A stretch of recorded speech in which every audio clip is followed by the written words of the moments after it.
Next topic है हमारा hormones of heart, kidney and gastrointestinal tract. जब चैप्टर शुरू किया था ना तब हमने देखा था कि काफी सारे जो हैं एंडोक्राइन ग्लैंड है। एंडोक्राइन ग्लैंड का काम होता है हार्मोन रिलीज करना, पर उन एंडोक्राइन ग्लैंड के अलावा भी कुछ ऐसे पार्ट है हमारी बॉडी में जो हार्मोन रिलीज करते हैं। वो पार्ट कौन कौन से हैं? हार्ट है, किडनी है और गैस्ट्रोइंटेस्टाइनल ट्रैक्ट है। इनके हार्मोन्स पढ़ने, पहले हार्ट के हार्मोन पढ़ेंगे, फिर किडनी के और फिर जीआई के। Now you know about the endocrine gland and their hormones. कौन कौन से endocrine gland पढ़े हमने? पहला था पिट्यूटरी, पिट्यूटरी के बाद था थाइमस, अच्छा पीनियल, पिट्यूटरी के बाद था पीनियल, पीनियल के बाद था थाइमस, थाइमस के बाद था थायराइड, थायराइड के बाद था पैराथायराइड, पैराथायराइड के बाद था किडनी, पैराथायराइड के बाद क्या था? पेनक्रियास, पेनक्रियास, पेनक्रियास तो बाद में आया है। पैराथायराइड के बाद क्या था? हाँ, पैराथायराइड के बाद था थाइमस।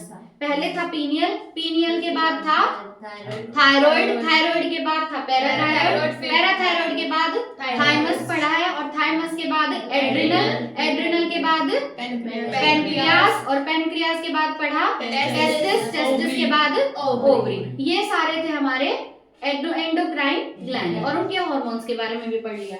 अब क्या है? However, as mentioned earlier, hormones are also secreted by some tissues.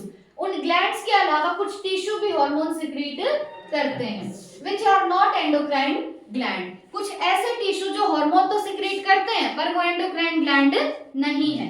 For example, the arterial wall of our heart secretes a very important peptide hormone called ANF, which decreases blood pressure. ये तो हम पहले ही पढ़ चुके हैं ना कि जो आर्टरिया की वॉल होती है हार्ट के अंदर वो सिक्रीट करती है एएनएफ। क्या सिक्रीट करती है? एएनएफ। एएनएफ और एएनएफ किस टाइप का हार्मोन है? Peptide hormone. एएनएफ कैसा हार्मोन है? Peptide hormone. तो लिखना अपनी एनसीईआरटी में एएनएफ इज पेप्टाइड हार्मोन। कहां से आता है एएनएफ? हार्ट में आर्टरिया की वॉल से आता है, ठीक है। और जो एएनएफ होता है ये वेसोडाइलेटर होता है या वेसोकंस्ट्रिक्टर? डायलेटर। डायलेटर क्या होता है? वेसोडाइलेटर, मतलब ब्लड वेसल्स को डायलेट कर देगा। अगर ब्लड वेसल्स डायलेट होगी तो ब्लड प्रेशर घटेगा या बढ़ेगा? घटेगा, घटेगा, ठीक है। तो एएनएफ जो है वो ब्लड प्रेशर को डिक्रीज करता है। क्यों करता है डिक्रीज? क्योंकि ये करा देता है ब्लड वेसल्स का डायलेशन, ठीक है। When blood pressure is increased, जब भी तुम्हारा ब्लड प्रेशर बढ़ जाता है तो आर्टरिया की वॉल सिक्रीट करेगी एएनएफ, ठीक है। फिर एएनएफ वेसोडाइलेशन कराएगा यानी ब्लड वेसल्स को डायलेट कराएगा, जिसकी वजह से ब्लड वेसल्स कम हो जाएगा। नेक्स्ट बात करते हैं किडनी की। देखो हार्ट से एक ही हार्मोन देखा है हमने, हार्ट से आने वाला हार्मोन कौन सा है? एएनएफ। हाँ, हार्ट से आने वाला हार्मोन कौन सा है? एएनएफ। एएनएफ की फुल फॉर्म क्या है? आर्टरियल नाइट्रोक्लिक फैक्टर, ठीक है। अब एएनएफ के बाद, हार्ट के बाद हम जाएंगे किडनी पर। The juxtaglomerular cells of kidney. Kidney के अंदर जो जक्स्टाग्लोमेरुलर सेल्स हैं, अब ये जो जेजी सेल्स हैं ये हैं जक्स्टाग्लोमेरुलर अपैरेटस के सेल्स। कहाँ पे था जक्स्टाग्लोमेरुलर अपैरेटस? जहाँ पे फिल्ट्रेशन के लिए यहाँ पे प्रेजेंट था। डीसीटी और कौन सी आर्टरियोल? एफ्रंट आर्टरियोल, एफ्रंट आर्टरियोल, जहाँ पे डिफरेंशिएट चेक करो एफ्रंट है या ईफ्रंट है? एफ्रंट है, डीसीटी के साथ तो एफ्रंट हो जाती है ना, डीसीटी की साइड तो। जो जेजी है तुम्हारा जक्स्टाग्लोमेरुलर अपैरेटस है, उसकी लोकेशन क्या है? हमने देखा था कि जंक्शन पे प्रेजेंट होती है ना। एक तो था डीसीटी, डीसीटी के साथ कौन था? ए फ्रंट या ई फ्रंट?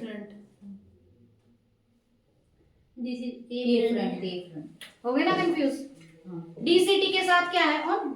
हाँ, डीसीटी के साथ क्या है? ए फ्रंट। डीसीटी और ए फ्रंट का जहाँ पे जंक्शन होता है उनके सेल्स के मॉडिफिकेशन की वजह से, मतलब ये डीसीटी है ये ए फ्रंट है, ये दोनों जहाँ पे मिल रही हैं और यहाँ पे जो सेल हैं उन सेल्स के मॉडिफिकेशन से बना था जक्स्टाग्लोमेरुलर अपैरेटस, ठीक है। तो जक्स्टाग्लोमेरुलर अपैरेटस में जो जक्स्टाग्लोमेरुलर सेल्स होते हैं वो बनाते हैं इरिथ्रोपोइटिन। कौन सा हार्मोन बनाते हैं? इरिथ्रोपोइटिन। अब स्टार लगा लेना इस एफ्रंट आर्टरियोल पे जाके, ठीक है, कि जो डीसीटी है उसके साथ कौन प्रेजेंट होता है? एफ्रंट आर्टरियोल। तो जक्स्टाग्लोमेरुलर सेल्स एक हार्मोन प्रोड्यूस करते हैं, उस हार्मोन का नाम क्या है? इरिथ्रोपोइटिन। किस टाइप का हार्मोन है? Peptide peptide hormone. ठीक है, ये स्टिमुलेट करता है इरिथ्रोपोएसिस। देखो जहां भी इरिथ्रो आता है, इरिथ्रोसाइट किसको बोलते हैं? आरबीसी को। इरिथ्रोपोएसिस मतलब फॉर्मेशन ऑफ आरबीसी। तो आरबीसी की फॉर्मेशन को स्टिमुलेट करता है कौन सा हार्मोन? इरिथ्रोपोएटिन। कहां से आता है इरिथ्रोपोएटिन? जेजी सेल्स से। और जेजी सेल्स कहां पे प्रेजेंट है? जस्टा ग्लोमेरुलर apparatus यानी किडनी। ठीक है, किस टाइप का हार्मोन है इरिथ्रोपोएटिन? Peptide hormone. अब आरबीसी की फॉर्मेशन से रिलेटेड हमने 3 जगह पढ़ा इस चैप्टर में। पहला बताओ कहाँ था? थायराइड हार्मोन में। ठीक है, पहला तो वहां पे था आरबीसी की फॉर्मेशन को स्टिमुलेट करेगा। दूसरा कहाँ पे था? हाँ, दूसरा कौन सा था? ग्लूकोकॉर्टिकॉइड था, कॉर्टिसोल। और तीसरा आया है यहाँ पे इरिथ्रोपोएटिन। तो ये तीनों पॉइंट लिख लेना अपनी एनसीईआरटी में कि आरबीसी की फॉर्मेशन से रिलेटेड किस किस हार्मोन में पढ़ा है हमने। ठीक है, अब नेक्स्ट है एंडोक्राइन सेल्स प्रेजेंट इन। देखो हमारा हार्ट भी हो गया और किडनी भी हो गया। हार्ट से तो कौन सा हार्मोन आ रहा था? ANF, arterial natriuretic factor. Kidney से कौन सा आया? इरिथ्रोपोएटिन। ठीक है, जो आरबीसी फॉर्मेशन को स्टिमुलेट कर रहा है। नेक्स्ट आएगा हमारे पास गैस्ट्रोइंटेस्टाइनल ट्रैक्ट। तो गैस्ट्रोइंटेस्टाइनल ट्रैक्ट के अलग अलग पार्ट में जो एंडोक्राइन सेल प्रेजेंट होते हैं वो 4 मेजर पेप्टाइड हार्मोन सिक्रीट करते हैं। और यहाँ बहुत ज्यादा कंफ्यूजन होता है सबको। तो देखो ये 4 हार्मोन कौन कौन से? पहला हार्मोन है गैस्ट्रिन। पहला हार्मोन कौन सा है? गैस्ट्रिन। दूसरा हार्मोन है सिक्रीटिन। तीसरा हार्मोन है सीसीके। सीसीके क्या है? कोलेसिस्टोकाइनिन। और फोर्थ है जीआईपी यानी गैस्ट्रिक इनहिबिटरी पेप्टाइड। ठीक है, तो हमने हार्ट के हार्मोन देख लिए, हमने किडनी के हार्मोन देख लिए। नेक्स्ट हमारे पास है गैस्ट्रोइंटेस्टाइनल ट्रैक्ट। अब ये गैस्ट्रोइंटेस्टाइनल ट्रैक्ट मतलब पूरी एक ट्यूब है। इस ट्यूब के अलग अलग पार्ट में प्रेजेंट होते हैं एंडोक्राइन सेल्स। क्या प्रेजेंट है? Endocrine cells. वो एंडोक्राइन सेल 4 हार्मोन सिक्रीट करते हैं, मतलब और भी बहुत करते होंगे पर मेजर 4 हैं। अब ये चारों के चारों हैं पेप्टाइड हार्मोन। पहला हार्मोन कौन सा है? गैस्ट्रिन। दूसरा है सिक्रीटिन। तीसरा है सीसीके यानी कोलेसिस्टोकाइनिन। और फोर्थ है जीआईपी गैस्ट्रिक इनहिबिटरी पेप्टाइड। ठीक है, अब एक एक करके काम देखना है, काम में कंफ्यूजन होता है। देखो पहला आया गैस्ट्रिन। गैस्ट्रिन जो है वो काम करेगा गैस्ट्रिक ग्लैंड पे। किस पे काम करेगा? गैस्ट्रिक ग्लैंड पे। और स्टिमुलेट करेगा सिक्रीशन एचसीएल का और पेप्सिनोजन का। ठीक है, 2 चीजें सिक्रीट करवाएगा, एक तो एचसीएल और दूसरा पेप्सिनोजन। देखो ये जो दोनों चीजें है ना ये स्टमक में सिक्रीट होती हैं। ठीक है, अब जहां भी गैस्ट्रिक वर्ड आता है ना, गैस्ट्रिक वर्ड ज्यादातर रिलेटेड होता है स्टमक से। किससे रिलेटेड होता है? स्टमक से। एचसीएल तुमने 10th में भी पढ़ा होगा, स्टमक में बनता है ना। पेप्सिनोजन भी कहाँ बनता है? स्टमक में बनता है। तो गैस्ट्रिन हार्मोन है, कहां से आया? जो तुम्हारी ये ट्रैक्ट है पूरी गैस्ट्रिक, जो गैस्ट्रोइंटेस्टाइनल ट्रैक्ट है इसमें प्रेजेंट है एंडोक्राइन सेल। उन एंडोक्राइन सेल ने सिक्रीट किया गैस्ट्रिन। क्या सिक्रीट किया? गैस्ट्रिन। अब गैस्ट्रिन काम करेगा गैस्ट्रिक ग्लैंड पे। गैस्ट्रिक ग्लैंड प्रेजेंट है स्टमक के अंदर। किसके अंदर प्रेजेंट है? स्टमक में। तो जब गैस्ट्रिन काम करेगा गैस्ट्रिक ग्लैंड पे तो गैस्ट्रिक ग्लैंड 2 चीजें सिक्रीट करता है। पहला है एचसीएल और दूसरा है पेप्सिनोजन। दूसरा क्या है? पेप्सिनोजन। ठीक है, ये तो हो गया गैस्ट्रिन का काम। दूसरा आता है सिक्रेटिन। सिक्रेटिन काम करता है एक्सोक्राइन पेनक्रियाज पे। हमने देखा था पेनक्रियाज एक कॉम्पोजिट ग्लैंड है। एंडोक्राइन पेनक्रियाज हम पढ़ चुके हैं ना। अब एक्सोक्राइन पेनक्रियाज पे कौन काम करेगा? सिक्रेटिन। और ये एक्सोक्राइन पेनक्रियाज को बोलेगा कि तू सिक्रीट कर वाटर और बाइकार्बोनेट आयंस। ठीक है, एक्सोक्राइन पेनक्रियाज से क्या क्या सिक्रीट कराएगा? वाटर और बाइकार्बोनेट आयंस सिक्रीट कराएगा। तो गैस्ट्रिन भी हो गया और सिक्रेटिन भी। नेक्स्ट क्या था? सीसीके यानी कोलेसिस्टोकाइनिन। अब ये जो है ना ये दोनों तो pancreas act on both pancreas, मतलब एक्सोक्राइन पेनक्रियाज पे भी काम करेगा और एंडोक्राइन पे भी, और साथ में ही काम करता है गॉल ब्लैडर पे। ठीक है, तो जो सीसीके है वो दोनों पेनक्रियाज पे काम करता है और गॉल ब्लैडर पे काम करता है। ठीक है, और सिक्रेशन करवाएगा। देखो पेनक्रियाज से तो क्या आ जाएंगे? Pancreatic enzyme. और गॉल ब्लैडर से आएगा बाइल जूस। गॉल ब्लैडर से क्या आ जाएगा? Bile juice. तो अब तक हमने क्या देखा कि जो तुम्हारी गैस्ट्रोइंटेस्टाइनल ट्रैक्ट है ये पूरी ट्रैक्ट है, इसके अलग अलग पार्ट में प्रेजेंट है एंडोक्राइन सेल्स। उन एंडोक्राइन सेल्स ने 4 हार्मोन सिक्रीट किए हैं। पहला हार्मोन था गैस्ट्रिन। इस गैस्ट्रिन ने काम किया स्टमक पे। स्टमक के अंदर प्रेजेंट थे गैस्ट्रिक ग्लैंड।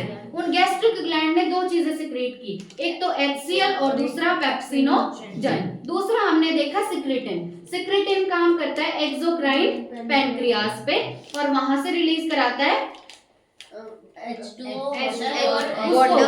पैनक्रियास को बोलेगा कि एक तो वाटर सिक्रीट कर और दूसरा बाइकार्बोनेट आयन सिक्रीट कर। तीसरा हमने देखा सीसीके। सीसीके का जितना नाम बड़ा उतना ही काम भी बड़ा है ना, कोलेसिस्टोकाइनिन। ये काम करेगा दोनों पैनक्रियास पे, एक्सोक्राइन एंडोक्राइन दोनों पैनक्रियास पे और गॉल ब्लैडर पे। पैनक्रियास से तो सिंपल है, पैनक्रियाटिक एंजाइम सिक्रीट होंगे और गॉल ब्लैडर से सिक्रीट होगा बाइल जूस। ठीक है, अब लास्ट क्या बचा हमारे पास?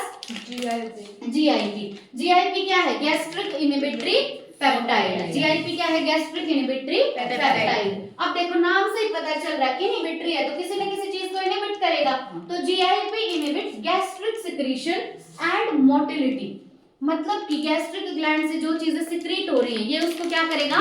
इनहिबिट करेगा और उसकी मोटिलिटी को भी रोकेगा कि बॉडी में वो चीज फैलनी नहीं चाहिए। ठीक है, तो जीआईपी का काम क्या है? गैस्ट्रिक सिक्रीशन को इनहिबिट करना और उसकी मोटिलिटी को भी इनहिबिट करना। Several other non endocrine tissues secrete hormones. अब देखो जीआईपी का बस इतना ही था। ठीक है, कि जीआईपी का काम क्या है? ये इनहिबिट करेगा गैस्ट्रिक सिक्रीशन को भी और उसकी मोटिलिटी को भी। जीआईपी का बस इतना था। अब नेक्स्ट क्या है कि कुछ दूसरे नॉन एंडोक्राइन टिश्यू भी होते हैं। ये सारे तो क्या थे? एंडोक्राइन सेल्स या एंडोक्राइन टिश्यू। लेकिन कुछ नॉन एंडोक्राइन टिश्यू भी होते हैं जो हार्मोन सिक्रीट करेंगे, वो उनको बोलेंगे ग्रोथ फैक्टर। ठीक है, एंडोक्राइन सेल्स तो हम पढ़ चुके, लेकिन कुछ नॉन एंडोक्राइन टिश्यू भी हैं और वो जिन हार्मोन्स को सिक्रीट करते हैं उन हार्मोन्स का नाम क्या है? Growth factors. अब ये जो ग्रोथ फैक्टर है इनकी जरूरत होती है किस किस काम के लिए? For the normal growth of tissues and their repairing या रीजनरेशन। अगर टिश्यूज की नॉर्मल ग्रोथ करानी है या उनको रिपेयर कराना है या रीजनरेट कराना है कि खत्म हो गए दोबारा से बनाना है। रीजनरेशन मतलब दोबारा से जनरेट करना यानी दोबारा से बनाना। ठीक है, तो टिश्यूज की अगर नॉर्मल ग्रोथ करानी है या उनको रिपेयर या रीजनरेट कराना है तो कौन से फैक्टर चाहिए? Growth factor. Growth factor. Growth factor जो है वो एंडोक्राइन टिश्यू से आ रहे हैं या नॉन एंडोक्राइन से? नॉन एंडोक्राइन से। ठीक है, इसको लिख लेते हैं, एक बार नोटबुक निकालो अपनी फटाफट। बहुत ज्यादा इंपॉर्टेंट है भाई ये टॉपिक। देखो एंडोक्राइन ग्लैंड हम पढ़ चुके सारे। एंडोक्राइन ग्लैंड की सीरीज बताना। पहला पढ़ा था हमने पिट्यूटरी।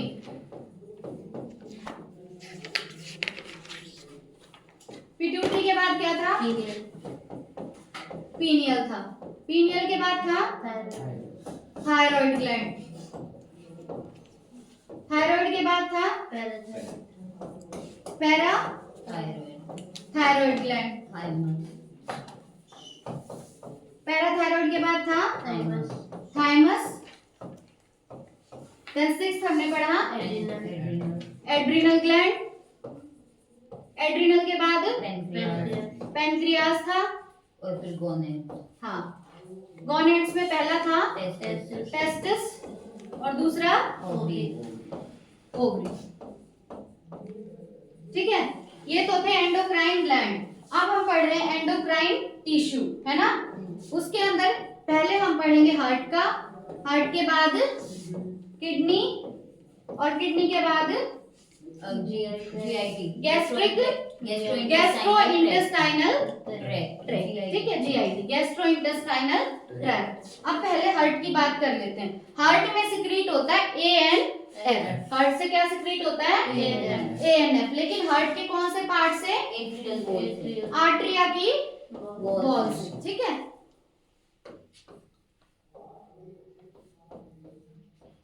आर्टरिया की वॉल सिक्रीट करती है। क्या सिक्रीट करती है? ANF। ANF क्या है? वेजो डायलेटर। ANF है एक वेजो डायलेटर। वेजो डायलेटर है तो ब्लड वेसल्स का डायलेशन कराएगा जिसकी वजह से बीपी कम हो जाएगा।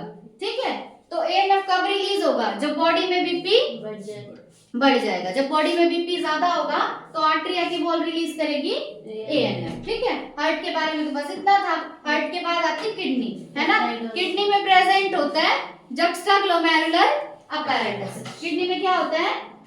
जुक्स्टाग्लोमेरुलर अपैरेटस कहाँ पे बनता है? जहाँ पे डीसीटी होती कॉल आ है। रही है, स्पैम की कॉल है। देखो जुक्स्टाग्लोमेरुलर अपैरेटस है किडनी में, वो कहाँ पे प्रेजेंट होता है? डीसीटी और ए फ्रंट आर्टरियोल। डीसीटी और ए फ्रंट आर्टरियोल जहाँ पे मिलती हैं, इन दोनों के जंक्शन पे कुछ सेल्स होते हैं। उन सेल्स के मॉडिफिकेशन की वजह से बनता है जुक्स्टाग्लोमेरुलर अपैरेटस। तो जुक्स्टाग्लोमेरुलर अपैरेटस में जो सेल्स होते हैं उनको बोलेंगे जेजी सेल्स। तो जेजी सेल्स जो है वो क्या सिक्रीट करेंगे? इरिथ्रोपोइटिन। ठीक है, जेजी सेल्स क्या सिक्रीट करते हैं? इरिथ्रोपोइटिन सिक्रीट करते हैं। ठीक है, और इरिथ्रोपोइटिन का काम क्या है? ये स्टिमुलेट करेगा आरबीसी फॉर्मेशन को। आरबीसी फॉर्मेशन को क्या बोलते हैं? इरिथ्रोपोइसिस।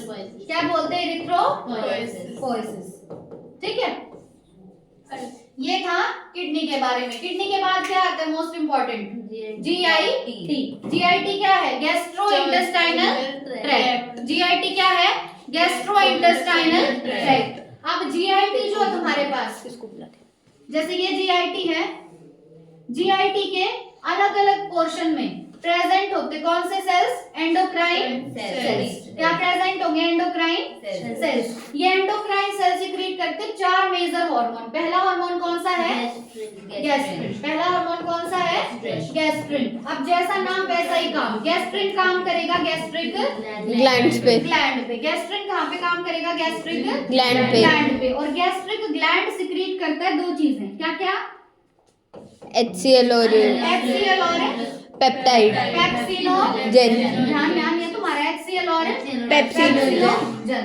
ठीक है, ये काम था गैस्ट्रिन का। गैस्ट्रिन के बाद दूसरा आएगा सिक्रेटिन। दूसरा क्या आएगा? सिक्रेटिन। अब सिक्रेटिन जो है वो काम करता है किसके ऊपर? एक्सोक्राइन पैनक्रियाज के ऊपर। सिक्रेटिन किस पे काम करेगा? एक्सोक्राइन पैनक्रियाज पे।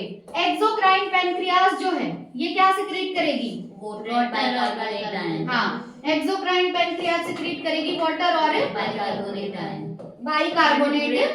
आयंस। ठीक है, अब सिक्रेटिन के बाद थर्ड था हमारे पास सीसीके यानी कोलेसिस्टोकाइनिन। ठीक है, सीसीके जो है ये दोनों चीजों पे काम करता है। एक तो बोथ पैनक्रियाज मतलब एक्सोक्राइन भी और एंडोक्राइन भी। दोनों तो पैनक्रियाज पे काम करेगा और साथ में काम करेगा गॉल ब्लैडर पे। पैनक्रियाज जैसा नाम वैसा काम। ये सिक्रीट करेगा पैनक्रियाटिक एंजाइम, है ना, और गॉल ब्लैडर सिक्रीट करेगा बाइल जूस। ठीक है, उसके बाद लास्ट बचा हमारे पास fourth GIP gastric inhibitory peptide. GIP जो है ये क्या करता है? इनहिबिट करेगा। नाम है ना इनहिबिटरी पेप्टाइड, तो इनहिबिट करेगा गैस्ट्रिक सिक्रीशन को भी और उसकी मोटिलिटी को भी। Gastric secretion as well as its motility. ठीक है, अब लास्ट में बचा हमारे पास ग्रोथ फैक्टर्स। लास्ट में क्या है? Growth factors. ग्रोथ फैक्टर कहाँ से आते हैं? एंडोक्राइन टिश्यू या non endocrine tissue? Non endocrine tissue. ये आते हैं फ्रॉम नॉन एंडोक्राइन टिश्यू। ठीक है, अब ग्रोथ फैक्टर्स का काम क्या है? टिश्यूज की पहला ग्रोथ कराना, दूसरा उनका रिपेयर या रीजनरेशन कराना। रिपेयर या रीजनरेशन कराना। ठीक है, ना उधर पीछे बैठ के बोलना मत करो, तुम्हारी उंगलियों में। नेक्स्ट टॉपिक है भाई mechanism of hormone action. Last topic है इस चैप्टर का। Hormones produce their effect on target tissues by binding to specific proteins called hormone receptors located in target tissues only. देखो, जैसे ये एक टिश्यू है, ठीक है, इस टिश्यू के अंदर अब कोई भी काम होना है, लेकिन वो काम होने के लिए हार्मोन बना यहाँ पे। ठीक है, तो ये हार्मोन जाके इस टिश्यू के साथ बाइंड करेगा, लेकिन वहां बाइंडिंग के लिए प्रेजेंट होते रिसेप्टर। क्या प्रेजेंट होंगे? रिसेप्टर प्रेजेंट होंगे, उनको हम बोलते हैं हार्मोन रिसेप्टर। देखो, जैसे ये एक टिश्यू है, ठीक है, इस टिश्यू के अंदर कोई भी काम होना है, उस काम के लिए हार्मोन बना है यहाँ पे। अब ये हार्मोन ट्रेवल करके जाएगा इस टिश्यू तक, ठीक है, और इस टिश्यू के पास प्रेजेंट है रिसेप्टर। क्या प्रेजेंट है? रिसेप्टर। रिसेप्टर मतलब जो रिसीव करेगा। ये रिसेप्टर किसको रिसीव करेगा? हार्मोन। किसको रिसीव करेगा? हार्मोन को। तो इसीलिए हम इसको बोलते हैं हार्मोन रिसेप्टर। क्या बोलते हैं? Hormone receptor. ठीक है, तो हार्मोन आया, हार्मोन बाइंड करेगा यहाँ इस रिसेप्टर के साथ, और जो भी काम इस टिश्यू के अंदर होना था वो काम हो जाएगा। Hormone receptors present on the cell membrane of the target cells are called membrane-bound receptors, and receptors present inside the target cell are called intracellular receptors, mostly nuclear receptors, यानी present in nucleus। मैंने तुम्हें hormone receptors के बारे में बताया भी। अब ये रिसेप्टर दो टाइप के हैं। कितने टाइप के हैं? दो टाइप के। हार्मोन रिसेप्टर कितने टाइप के? दो टाइप के। जैसे ये है हमारा टारगेट टिश्यू या टारगेट सेल। अगर रिसेप्टर मेम्ब्रेन पे प्रेजेंट है तो इसको हम बोलेंगे मेम्ब्रेन बाउंड रिसेप्टर। क्या बोलेंगे? Membrane bound receptor. अगर रिसेप्टर सेल के अंदर प्रेजेंट है तो उसको बोलेंगे इंट्रासेल्युलर रिसेप्टर। क्या बोलेंगे? Intracellular receptor. इंट्रा का मतलब क्या होता है? सेल के अंदर। और ये इंट्रासेल्युलर रिसेप्टर ज्यादातर प्रेजेंट होते हैं न्यूक्लियस के अंदर। ज्यादातर किसके अंदर होंगे? न्यूक्लियस के अंदर। न्यूक्लियस के अंदर होंगे, मतलब बाहर भी हो सकते हैं पर ज्यादातर किसके अंदर होंगे? न्यूक्लियस के अंदर। तो बताओ जो रिसेप्टर है हार्मोन रिसेप्टर वो कितने टाइप के हैं? दो टाइप के। हार्मोन रिसेप्टर कितने टाइप के? दो टाइप के। अगर हार्मोन रिसेप्टर मेम्ब्रेन पे है तो मेम्ब्रेन बाउंड रिसेप्टर। ये बहुत इंपॉर्टेंट है आगे का टॉपिक समझने के लिए। अगर रिसेप्टर सेल के अंदर प्रेजेंट है तो रिसेप्टर कैसा होगा? इंटर नहीं इंट्रा होगा, इंट्रासेल्युलर रिसेप्टर। ठीक है, और ये इंट्रासेल्युलर रिसेप्टर ज्यादातर किसके अंदर होगा? न्यूक्लियस के अंदर। यहाँ भी हो सकता है लेकिन ज्यादातर किसके अंदर होगा? न्यूक्लियस के अंदर होगा।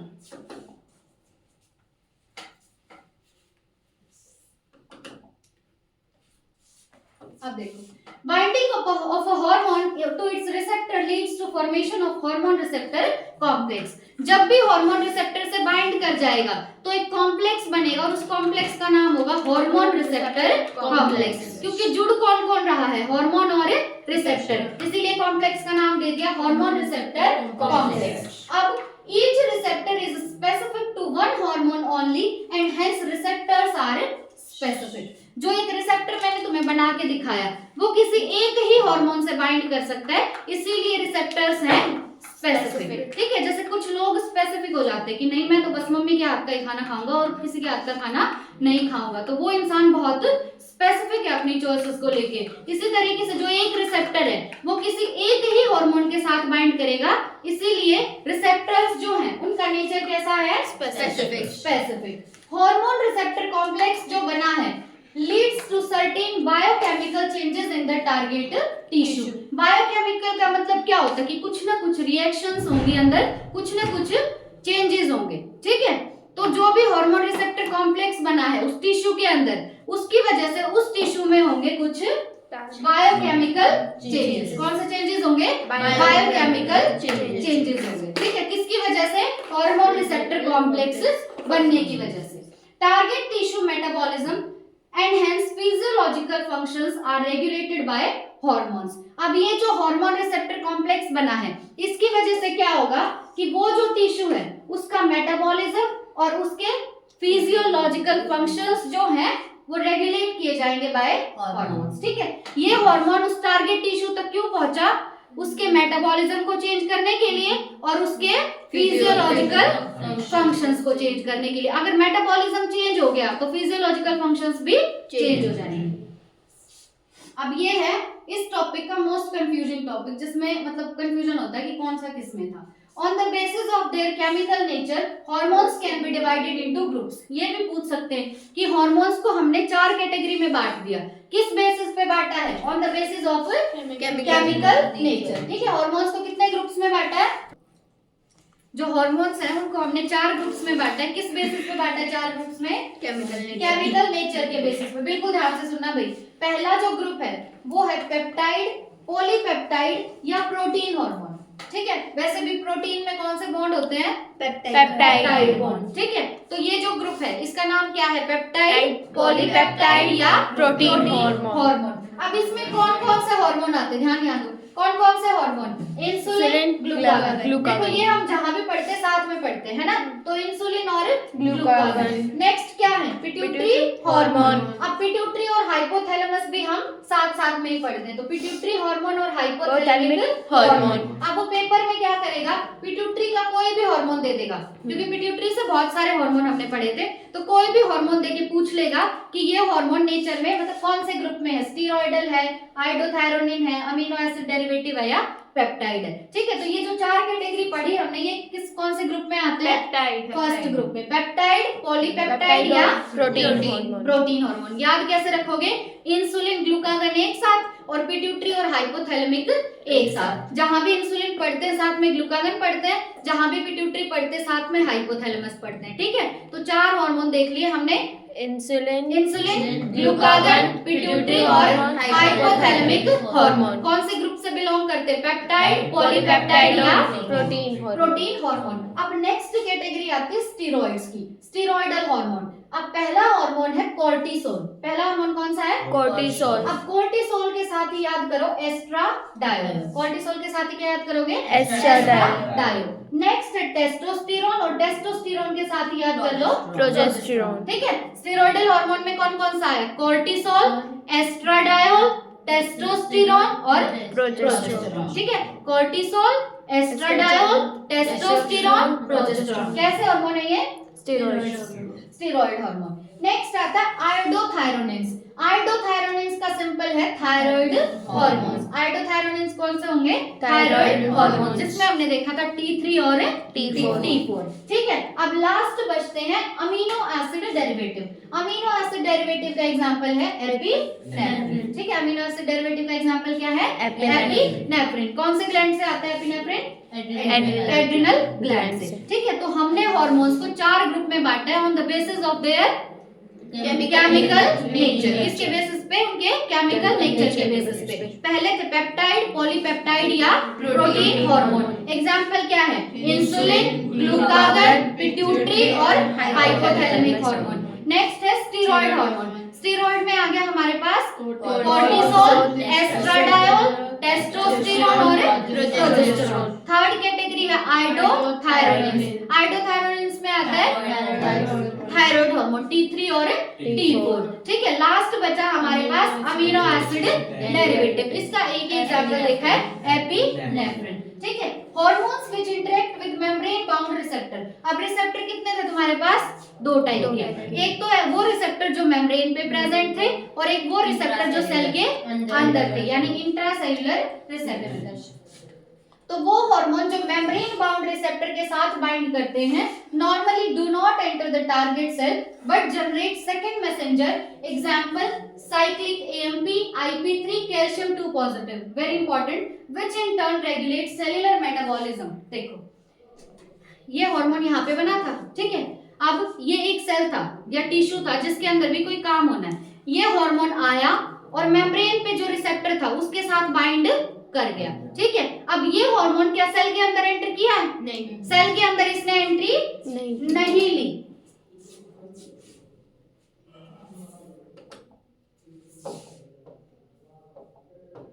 देखो ये है तुम्हारा सेल या टिश्यू।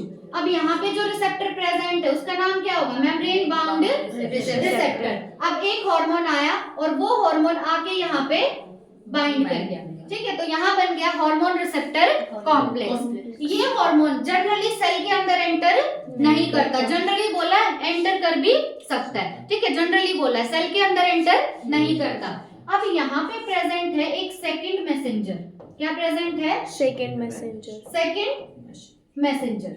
सेकंड मैसेंजर का मतलब क्या है? जैसे मान लो अभी मेरे को ऑफिस में कोई काम है, ठीक है, मैं खुद ना जाऊं ऑफिस में, यहाँ से किसी बच्चे को बोल दूं कि जाके ये बात ऑफिस में बोल के आओ, तो मैं खुद नहीं गई ना वहां पे, मैंने एक मैसेज भेजा, तो तुम क्या हो? Second messenger. अब यहाँ पे सेल के अंदर कोई भी काम होना था मान लो, ठीक है, सेल की ग्रोथ करानी थी, ये हार्मोन आया, ये हार्मोन क्यों आया है? सेल की ग्रोथ कराने के लिए, लेकिन खुद ये सेल के अंदर एंटर नहीं हुआ, पर काम तो क्या कराना है? सेल की ग्रोथ। तो ये अपने पास एक सिग्नल लेके आया है कि हमें क्या कराना है? सेल की ग्रोथ करानी है। तो इस हार्मोन ने क्या किया? खुद ये काम नहीं किया, इसने ये मैसेज भेज दिया। किसके पास भेज दिया? सेकंड मैसेंजर के पास, या सेकेंडरी मैसेंजर। किसके पास भेज दिया? Secondary messenger. तो ये सिग्नल अब किसके पास आ गया? सेकेंडरी मैसेंजर के पास। अब सेकेंडरी मैसेंजर कराएगा सेल की ग्रोथ। क्या कराएगा? सेल की ग्रोथ। ये केस हमने कौन सा देखा है कि जब हार्मोन बाइंड किया है with membrane bound receptor. Hormone अगर मेम्ब्रेन बाउंड रिसेप्टर के साथ बाइंड किया है तो जनरली वो सेल के अंदर एंटर नहीं करेगा, वो सिग्नल भेजेगा टू ए सेकेंडरी मैसेंजर। और सेकेंडरी मैसेंजर में तुम्हारे पास क्या क्या हो सकता है? साइक्लिक एएमपी, क्या क्या हो सकता है? साइक्लिक एएमपी और कैल्शियम आयन। क्या क्या हो सकता है? साइक्लिक एएमपी और कैल्शियम आयन। एएमपी क्या होता है? Adenosine monophosphate. और एक होता है तुम्हारे पास IP3। ठीक है, IP3 अभी तुम्हारे सिलेबस में नहीं है, बस तुम्हें नाम याद रखना है। 3 सेकेंडरी मैसेंजर के नाम याद रखने हैं, साइक्लिक एएमपी, IP3 और कैल्शियम आयन। सेकेंडरी मैसेंजर क्या होता है पता चल गया है ना, जो आगे काम कराएगा। लेकिन ये किस केस में होगा? जब हार्मोन बाइंड करेगा with membrane bound receptor. Hormones which interact with intracellular receptor. अब एग्जांपल कौन कौन से हार्मोन दिए? स्टेरॉयड हार्मोन और आइडोथायरोनिन। ठीक है, तो जो स्टेरॉयड हार्मोन्स हैं और जो आइडोथायरोनिन है, स्टेरॉयड हार्मोन में एग्जांपल क्या देखा हमने? Cortisol, estradiol, testosterone, progesterone. ये स्टेरॉयड हार्मोन थे। आइडोथायरोनिन में क्या था? Thyroid hormone. ये जो हार्मोन है ये बाइंड करते हैं with intracellular receptor. Intracellular receptor में भी जनरली वो कहां प्रेजेंट होंगे? न्यूक्लियस के अंदर। ठीक है, तो ये जो हार्मोन है ये किसके साथ बाइंड करते हैं? With intracellular receptor. तो यहाँ पे क्या होगा? मोस्टली रेगुलेट जीन एक्सप्रेशन और chromosome function by the interaction of hormone receptor complex with the genome. अभी यहाँ पे चेंज किया जाएगा जीन में। यहाँ पे चेंज किसमें होगा? जीन में चेंज होगा, क्रोमोसोम में चेंज होगा। ठीक है, और ये जो हार्मोन रिसेप्टर कॉम्प्लेक्स बना है ये इंटरेक्ट करेगा जाके जीनोम के साथ। जीनोम क्या होता है? जो तुम्हारा डीएनए होता है उसी को हम क्या बोलते हैं? जीनोम। तुम्हारा जो सम टोटल होता है तुम्हारे जेनेटिक मटेरियल का, उसी को क्या बोलते हैं? जीनोम बोलते हैं। तो जो तुम्हारा डीएनए है, डीएनए के अंदर क्या प्रेजेंट होते हैं? जीन, है ना। तो यहाँ पे इंट्रासेल्युलर रिसेप्टर के केस में चेंज किया जाएगा जीन में। किसमें चेंज किया जाएगा? जीन एक्सप्रेशन में चेंज किया जाएगा। जीन एक्सप्रेशन का मतलब क्या है? जैसे किसी की आंखें काली होती है, किसी की आंखें ग्रीन होती हैं। देखो, cumulative biochemical actions result in physiological and developmental effects. मतलब क्या होगा? पहले बायोकेमिकल एक्शंस जितने भी हो रहे हैं कि एक बायोकेमिकल रिएक्शन यहाँ हुई, एक बायोकेमिकल रिएक्शन यहाँ हुई, ये सारे जो बायोकेमिकल रिएक्शंस हैं इनका रिजल्ट क्या होगा कि पर्सन की फिजियोलॉजी में चेंज आ जाएगा और उसकी डेवलपमेंट में चेंज आ जाएगा। ठीक है, मतलब जो भी डेवलपमेंट करानी है या उसकी फिजियोलॉजी में जो भी चेंज आना। फिजियोलॉजी में क्या आता है? डाइजेशन, रेस्पिरेशन, रिप्रोडक्शन, ये सब क्या है? फिजियोलॉजी। ठीक है, तो जो तुम्हारा मेम्ब्रेन बाउंड रिसेप्टर है, मेम्ब्रेन बाउंड रिसेप्टर में तो क्या होता है? हार्मोन जनरली सेल के अंदर एंटर नहीं करता, वो अपना सिग्नल दे देगा एक सेकेंडरी मैसेंजर को। सेकेंडरी मैसेंजर में क्या क्या हो सकता है? साइक्लिक एएमपी, IP3 और कैल्शियम आयन। इंट्रासेल्युलर रिसेप्टर में क्या होगा कि वो जीन एक्सप्रेशन को चेंज करेगा कि जीन पहले किसी और तरीके से एक्सप्रेस हो रहा था, अब किसी और तरीके से एक्सप्रेस होगा। ठीक है, और जितनी भी बायोकेमिकल रिएक्शंस हुई हैं उनकी वजह से चेंजेस आएंगे फिजियोलॉजिकल कंडीशंस में और डेवलपमेंटल कंडीशंस में। अब डायग्राम देखो, ये जो तुम्हें दिखाया है ये क्या है? तुम्हारी प्लाज्मा मेम्ब्रेन या सेल मेम्ब्रेन। ये क्या प्रेजेंट है यहाँ पे? पिंक कलर के लिपिड्स, है ना। तो ये तुम्हारी मेम्ब्रेन है, मेम्ब्रेन के अंदर ये प्रेजेंट है रिसेप्टर, तो इसको बोलेंगे मेम्ब्रेन बाउंड रिसेप्टर। अब मेम्ब्रेन बाउंड रिसेप्टर के साथ आया हार्मोन। हार्मोन कौन सा आया? FSH क्या होता है? Follicle stimulating hormone. कहाँ से आता है? पिट्यूटरी से। कहाँ से आता है? पिट्यूटरी से। तो FSH आया, रिसेप्टर के साथ बाइंड किया। यू भी पूछ सकते हैं कि FSH जो है वो कौन से रिसेप्टर के साथ बाइंड करता है? मेम्ब्रेन बाउंड रिसेप्टर के साथ। ठीक है, अब ये हार्मोन खुद सेल के अंदर नहीं जाएगा। अच्छा, अगर फॉलिकल स्टिमुलेटिंग हार्मोन है तो ये मेम्ब्रेन किसकी होगी? ओवरी की। किसकी होगी मेम्ब्रेन? ओवरी की। अब हार्मोन जो है इसने कोई ना कोई रिस्पांस दे दिया तो अंदर क्या आया? रिस्पांस 1। अब रिस्पांस 1 जो है वो सिग्नल जाएगा किसके पास? Secondary messenger. सेकेंडरी मैसेंजर क्या हो सकता है? साइक्लिक एएमपी या कैल्शियम आयन। ठीक है, इसकी वजह से आएगा एक बायोकेमिकल रिस्पांस। इसकी वजह से क्या आएगा? एक बायोकेमिकल रिस्पांस। अब बायोकेमिकल रिस्पांस की वजह से आता है फिजियोलॉजिकल रिस्पांस। और फिजियोलॉजिकल रिस्पांस क्या है? नाम क्या था? Follicle stimulating hormone. तो ये क्या कराएगा? ओवरी की ग्रोथ। क्या कराएगा? ओवरी की ग्रोथ कराएगा। ठीक है, तो क्या देखा हमने? ओवरी की मेम्ब्रेन थी, उसके ऊपर एक रिसेप्टर था, उसके साथ एक हार्मोन आके बाइंड किया, उसने दिया रिस्पांस 1, वो गया फिर सेकेंडरी मैसेंजर के पास, उसकी वजह से हुए बायोकेमिकल चेंजेस। बायोकेमिकल चेंजेस की वजह से होंगे फिजियोलॉजिकल चेंजेस। और क्यों आया था ये हार्मोन? ओवरी की ग्रोथ कराने के लिए। दूसरे टाइप के रिसेप्टर कौन से थे? Intracellular receptor. अब ये जो रिसेप्टर है ये सरफेस पे प्रेजेंट होगा या अंदर?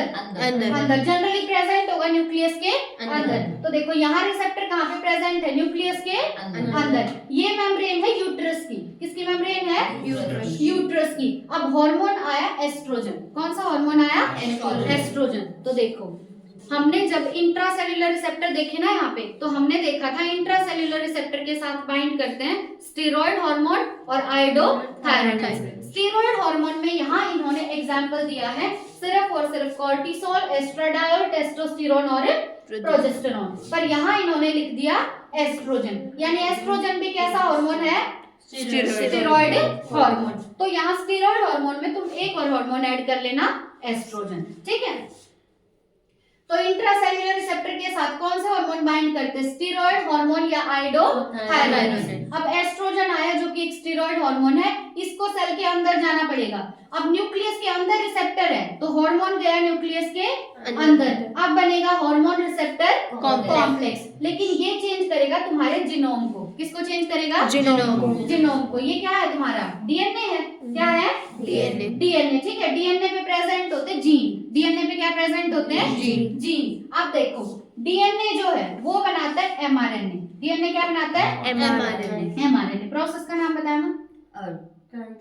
ट्रांसक्रिप्शन। डीएनए से बना एमआरएनए। प्रोसेस का नाम ट्रांसक्रिप्शन। अगर हमारी बॉडी में हमें कोई भी काम कराना है तो उसके लिए हमें चाहिए होता है प्रोटीन। क्या चाहिए? प्रोटीन। देखो डीएनए के ऊपर प्रेजेंट है जीन, डीएनए से बनेगा एमआरएनए। प्रोसेस का नाम ट्रांसक्रिप्शन। लेकिन हमें तो बनाना है प्रोटीन, तो एमआरएनए से बनेगा प्रोटीन। प्रोसेस का नाम ट्रांसक्रिप्शन। एमआरएनए से प्रोटीन बना तो प्रोसेस का नाम ट्रांसलेशन। ठीक है, प्रोटीन कोई भी काम कर सकता है। ये जो हार्मोन आया था एस्ट्रोजन, ये क्यों आया था? टिश्यू की ग्रोथ कराने के लिए और डिफरेंशिएशन कराने के लिए। ठीक है, कौन से टिश्यू की? यूट्रस के टिश्यू की। ठीक है, तो यूट्रस के टिश्यू की ग्रोथ करानी थी और उसका डिफरेंशिएशन कराना था। उसके लिए कौन सा हार्मोन आया था? एस्ट्रोजन। कौन सा हार्मोन आया था? एस्ट्रोजन। अगर हमें हमारी बॉडी में कोई भी काम करना है तो उस काम करने के लिए हमें क्या चाहिए? प्रोटीन। क्या चाहिए? प्रोटीन। लेकिन हमारे पास प्रेजेंट है डीएनए। क्या प्रेजेंट है? डीएनए। तो डीएनए से हम पहले बनाएंगे एमआरएनए। क्या बनाएंगे? यानी मैसेंजर आरएनए। प्रोसेस का नाम क्या होगा? ट्रांसक्रिप्शन। प्रोसेस का नाम क्या है? ट्रांसक्रिप्शन। अब एमआरएनए से फाइनली हम बनाएंगे प्रोटीन। प्रोसेस का नाम होगा ट्रांसलेशन। और ये जो एस्ट्रोजन हार्मोन आया था, एस्ट्रोजन हार्मोन क्यों आया था? यूट्रस के टिश्यू की ग्रोथ कराने के लिए और उसका डिफरेंशिएशन कराने के लिए। ठीक है, चलो अब लिखते हैं इसको फटाफट। बताओ भाई, टॉपिक का नाम क्या था? हाँ, पहले जो इम्पोर्टेंट बात देखी थी वो तो थे रिसेप्टर। रिसेप्टर कितने टाइप के थे? दो टाइप के।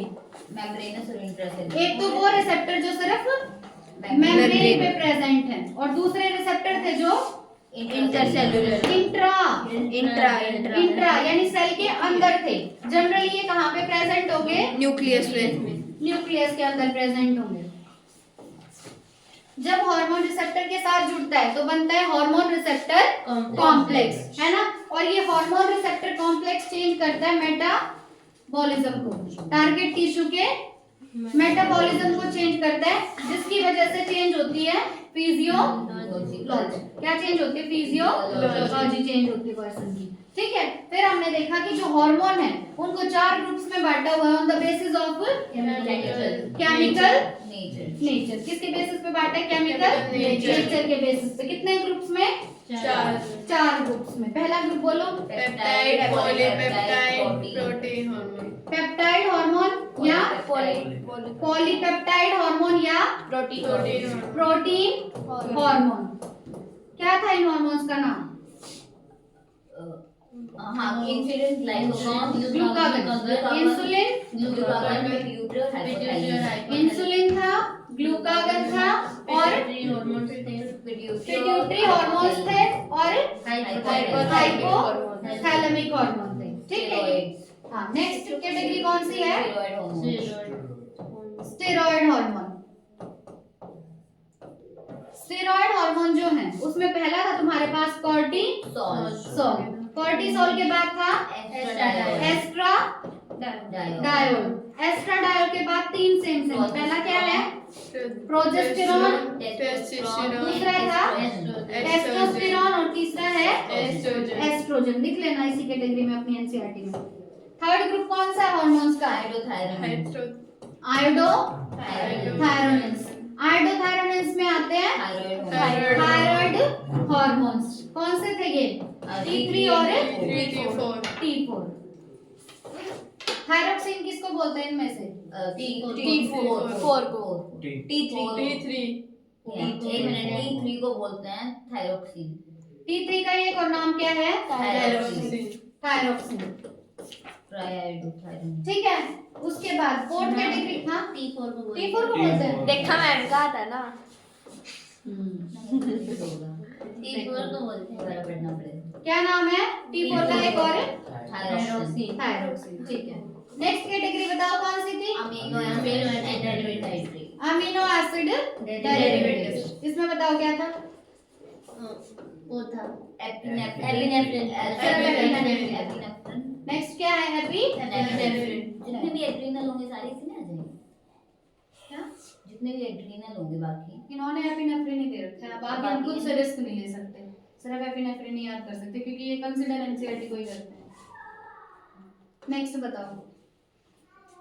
अब जो तुम्हारा हार्मोन है वो या तो बाइंड करेगा मेम्ब्रेन रिसेप्टर के साथ या इंट्रासेल्युलर रिसेप्टर के साथ।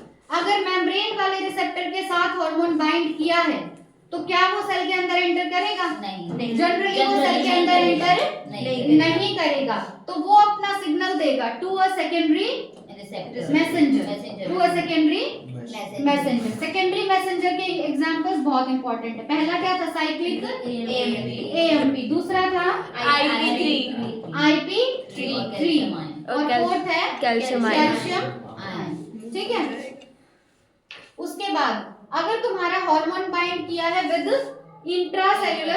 अगर वो बाइंड किया विद इंट्रासेल्युलर रिसेप्टर तो यहाँ पे जो हार्मोन रिसेप्टर कॉम्प्लेक्स बनेगा वो इंटरेक्ट करेगा विद आवर जीनोम। किसके साथ इंटरेक्ट करेगा? हमारे जीनोम के साथ, जिसकी वजह से वो चेंज कर देता है जीन एक्सप्रेशन। क्या चेंज कर देता है? Gene expression. अब ये बात एक बार ध्यान से सुन लो भाई, बिल्कुल ध्यान से, कि जीनोम में तुम्हारा चेंज होगा तो तुम्हारा जीन एक्सप्रेशन चेंज कैसे होगा? देखो, कोई भी जीन एक्सप्रेस तब करता है जब हमारी बॉडी में प्रोटीन बनता है। ठीक है। किसी की आंखें काली हैं, किसी की ग्रीन है। क्यों? क्योंकि जैसा प्रोटीन बनेगा वैसा ही जीन एक्सप्रेस करेगा। जीन एक्सप्रेस होने के लिए किसका बनना जरूरी है? प्रोटीन का। किसका बनना जरूरी है? प्रोटीन का। तो जीनोम मतलब तुम्हारा डीएनए है ना। डीएनए से बनेगा एमआरएनए, एमआरएनए से बनेगा प्रोटीन। तो जीन एक्सप्रेस कब होगा? जब बॉडी में बनेगा सही प्रोटीन। ठीक है। अब यहाँ पे क्या होता है? तुम्हारा जितने भी बायोकेमिकल चेंजेस होंगे वो बायोकेमिकल चेंजेस की वजह से लास्ट में तुम्हारी बॉडी की फिजियोलॉजी और डेवलपमेंट चेंज होगी उसी हिसाब से। ठीक है।